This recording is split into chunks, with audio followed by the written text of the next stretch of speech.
Okay, I just want to say as some general comment here. A little inside story. A little inside story. I'm not going to mention a name because he says this publicly. This goes back years ago. One of the great Rosh Yeshivas in the Yeshiva of Telz in Cleveland. Telz is a city in Lithuania and renowned for one of the most famous yeshivas in the world. And after the war, it was rebuilt in Cleveland. Anyway, so the Rosh Yeshiva was asked once, what is the opposition against Chabad? Thank God it's no longer what it was. It's a bit of history against the Rebbe, against Chabad. It was a whole long list of things. And one of them was that Chabad has built an entire philosophy that the purpose of creation is God wants a desire in this world, which you're all familiar with. If you don't mind.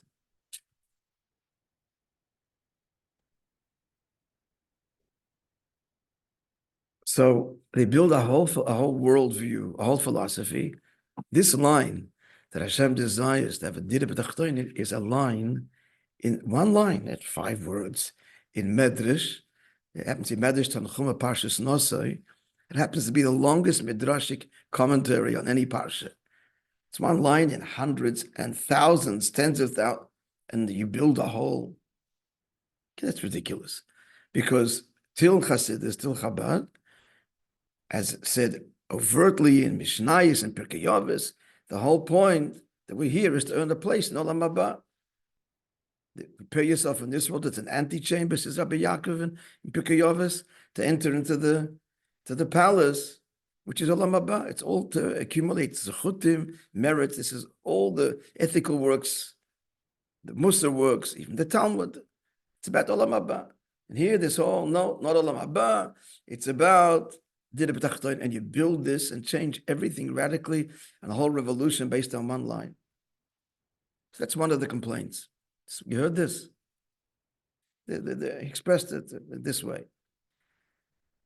So first of all, once you grasp it, you see it in everything. But I just want to point out 2 things, 2 obvious things. Number one, the Chumash, the dictated word of Hashem himself, does not mention Olam Haba, not Gan Eden, not Gehenna. That's pretty astounding. When you compare Lahavdil Elef Havdalas, to draw separation without end, to other religious tracts, everything is about the afterlife from the get-go. Every paragraph, every sentence, it's all about earning a place up there. That's the whole motivation. Here, the primary text doesn't mention a word. That's very telling. Right there in the silence of the entire Chumash, Hashem is saying it's about do the mitzvahs here in this world. Finish, right there.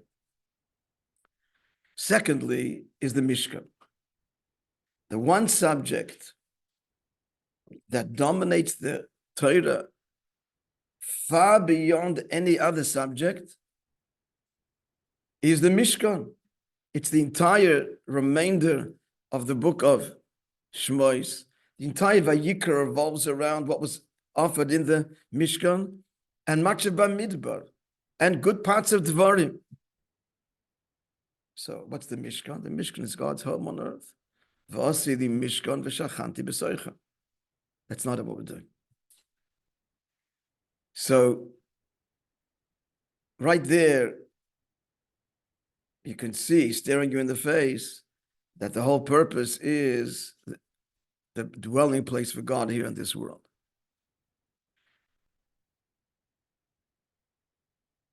Now, just to add something which you all familiar, but just something that's important to crystallize it. And introduce first this little teaching, big teaching.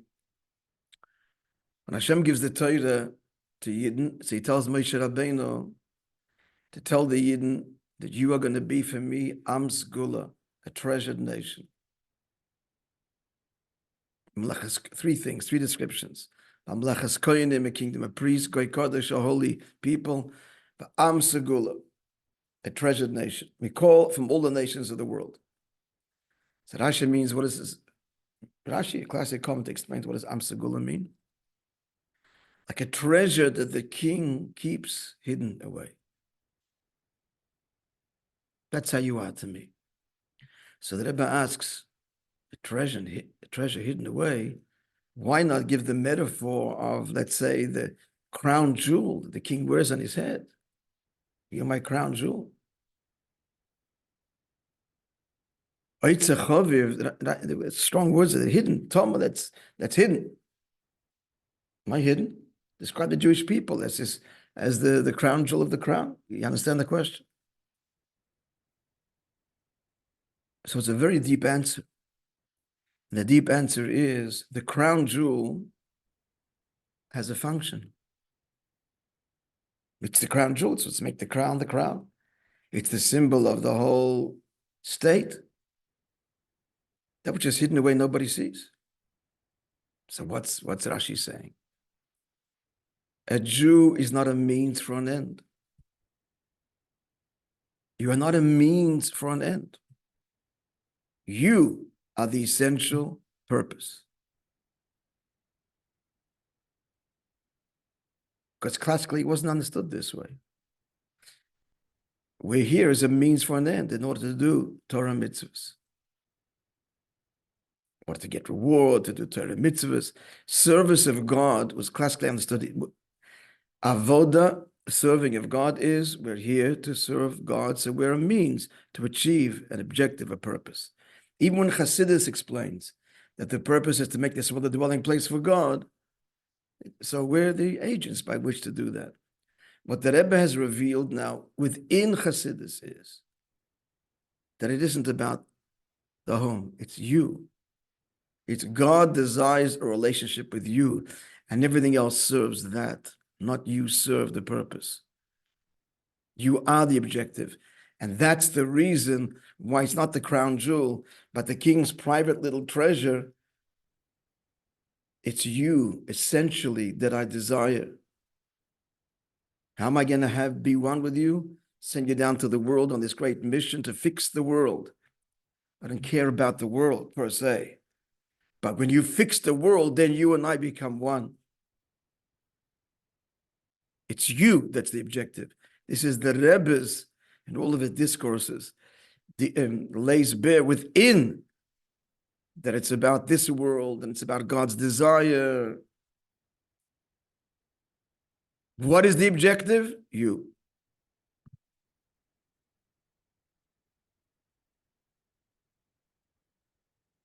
And that is really what a home is. You spend your whole life building a dream home. What's the point of it? All the fixtures. It's because all those fixtures express who you are. A home is a place that expresses the people that are there. Moreover, a home is the one place in the world you don't have to justify your existence. If you come to shul, you don't daven, what are you doing in shul? If you go to work, you don't make a buck, what are you doing at work? If you go to the gym, you don't exercise, what are you doing in the gym?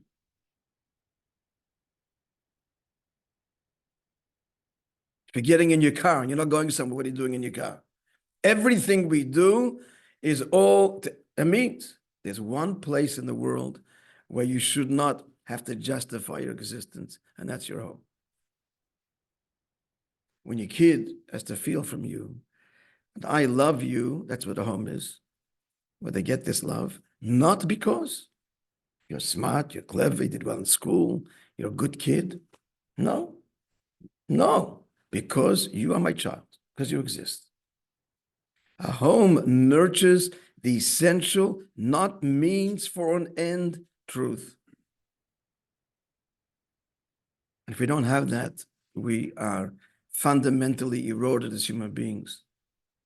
If we're not fundamentally loved, there isn't a place. That's why the Talmud says that a person doesn't have a home to call his own, he's not a person.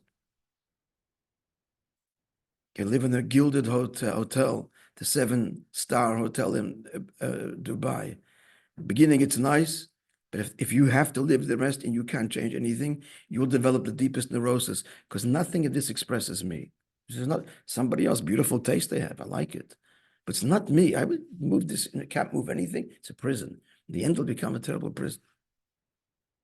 Because to visit, beautiful. But a home, which means this is just me. No, this is not just me. It's somebody else that I'll enjoy.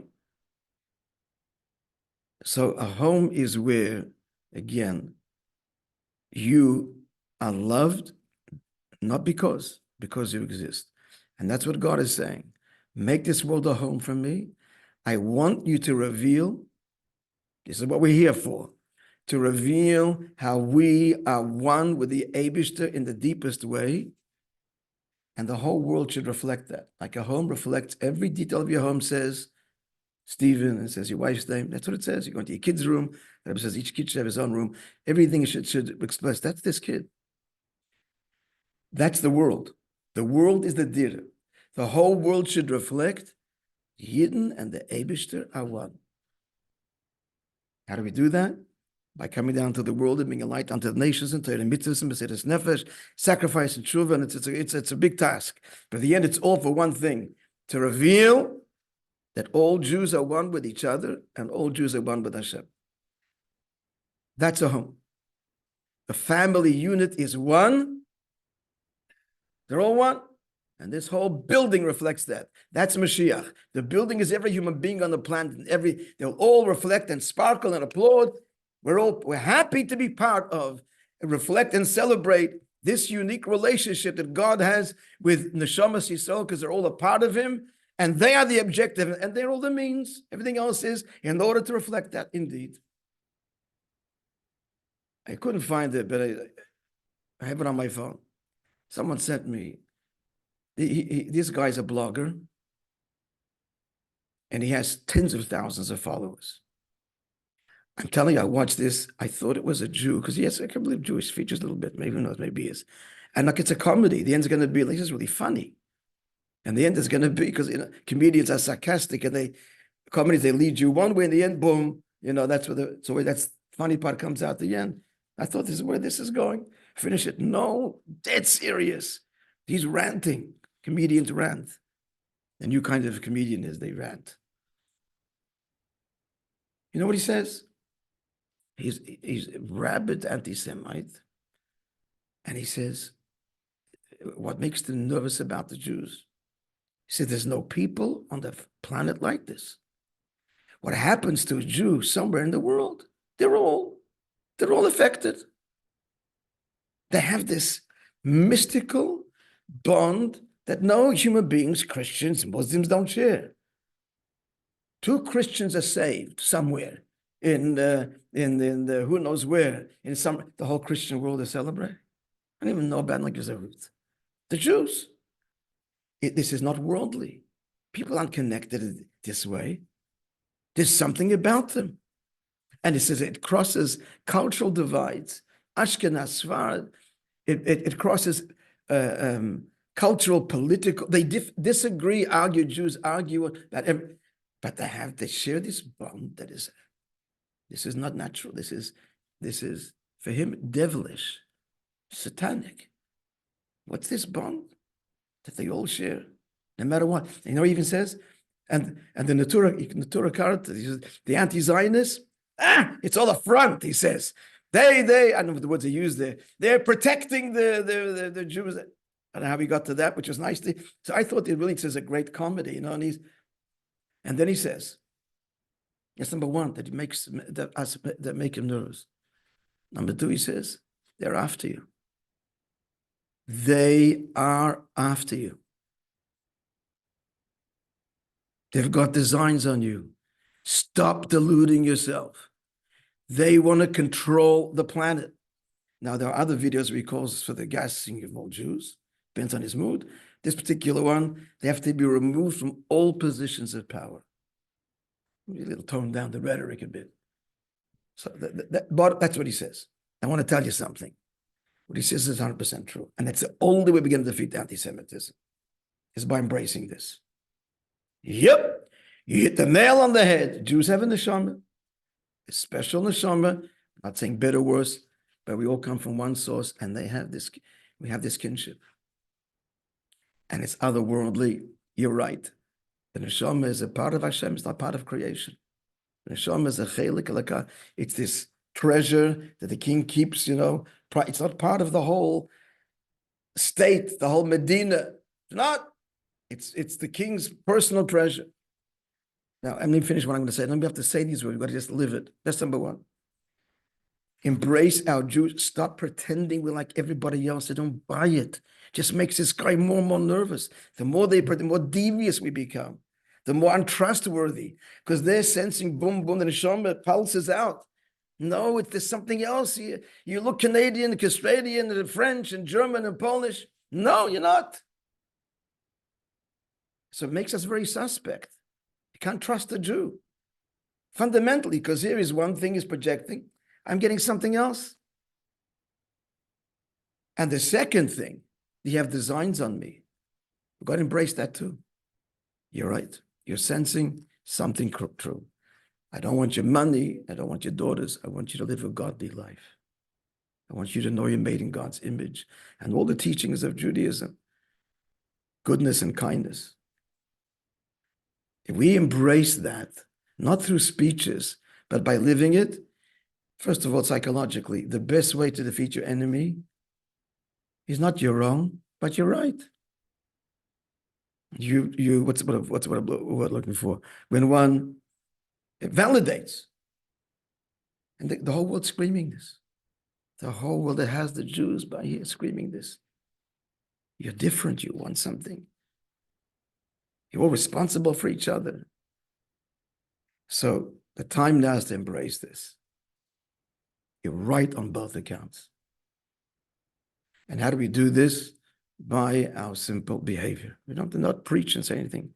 Our simple behavior. One more thing since we're talking. Sometimes the simplest truths I just lost. Here's a fact. The world respects the Bible. Billions of Christians and billions of Muslims, because it all comes from the Bible. Nobody, the UN, nobody can add this. It's the Bible, who cares?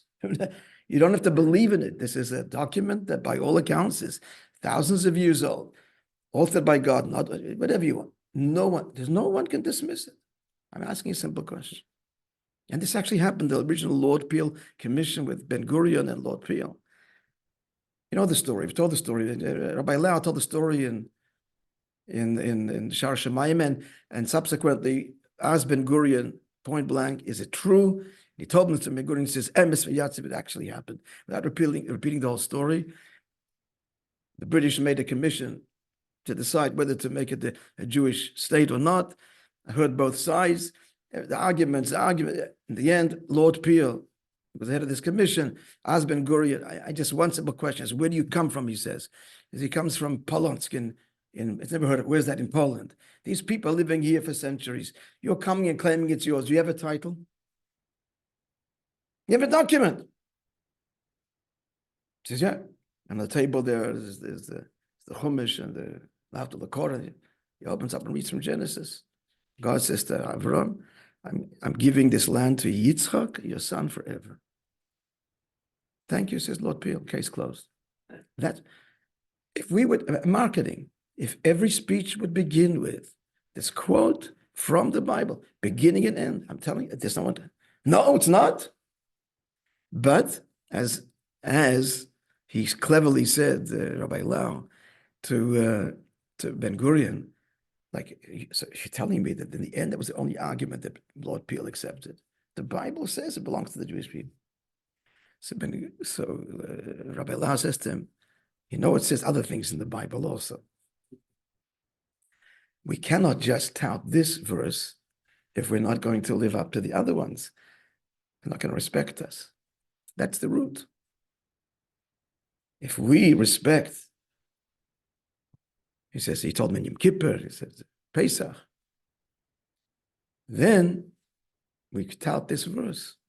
The world will accept it. We cannot argue with this, but they have to see you live with it. They have to see a holy people coming back to the Holy Land. That's the biblical prophecies of Isaiah, the Torah itself in Dvorim. Did you see this clip going around from this MK? It's a wonderful thing. There's a member of Knesset, what's her name? Come to me in a minute. Did you see this about the chinuch? You got running on it. It's in Hebrew. They now put it in subtitles. You got to listen to this. She's thundering at a Knesset meeting. Why was I robbed for the 12 years of my education of my Judaism? Going to the public school system in Israel. I didn't know growing up the treasures in Torah, the philosophy, the spirituality.